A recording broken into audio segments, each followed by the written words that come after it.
લાપસી તો ગુજરાતીઓના દરેક ઘરે બનતી જ હોય છે, પણ આજે આપણે કુકરમાં એકદમ છૂટી દાણેદાર ગુજરાતી લાપસી બનાવીશું.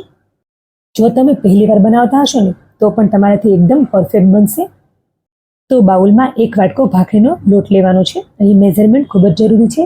હવે તેમાં 4 મોટી ચમચી તેલ એડ કરીશું. આપણે અહીં મુઠ્ઠી પડતું મોણ આપવાનું છે. બધું મોણ સારી રીતે લોટમાં ભળી જાય તેનું ખાસ ધ્યાન રાખવું. જો આ રીતે મુઠ્ઠી બંધ કરીએ તો લોટ આ રીતે બંધાઈ જવો જોઈએ, એટલે કે આપણે લોટમાં પરફેક્ટ મોણ આપેલું છે.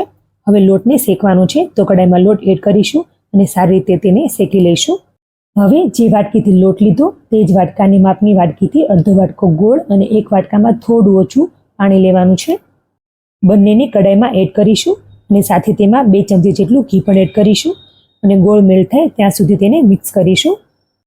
ગોળ પાણીમાં સારી રીતે ઓગળી જાય ત્યાં સુધી તેને મિક્સ કરવાનું છે. હવે તેને ગાળી લઈશું. હવે આ ગોળવાળું પાણી લોટમાં એડ કરીશું અને લોટને સારી રીતે ગોળવાળા પાણી સાથે મિક્સ કરી લઈશું. આ લાપસી બનાવવાની ખૂબ જ સરળ રીત છે. જો કોઈ પહેલી વાર બનાવતું હોય ને તો તેનાથી પણ પરફેક્ટ બનશે. અને આપણે આ રીતે લાપસી બનાવીશું તો લાપસી તળિયે ચોટશે પણ નહીં. હવે તેને કોઈ નાના સ્ટીલના ડબ્બામાં કે પછી તપેલીમાં ટ્રાન્સફર કરીશું. હવે તેને સારી રીતે ફેલાવી દેવી અને ડબ્બાનું ઢાંકણ બંધ કરી દેવું. જો તપેલી યુઝ કરતા હોય તો તપેલી પર ડીશ ઢાંકી દેવી. બસ ડબ્બાની અંદર વરાળ કે પછી પાણી ન જાય તેનું ખાસ ધ્યાન રાખવું. હવે કુકરમાં ડબ્બો મૂકીને 4 થી 5 વિસલ કરવી. 4 થી 5 વિસલ થઈ જાય પછી કુકરનું ઢાંકણું ખોલવું અને ડબ્બાના ઢાંકણને સારી રીતે સાફ કરી લેવું, જેથી પાણી અંદર ન જાય. હવે કાંટાવાળી ચમચીની મદદથી આ રીતે ખોતરી લેવું.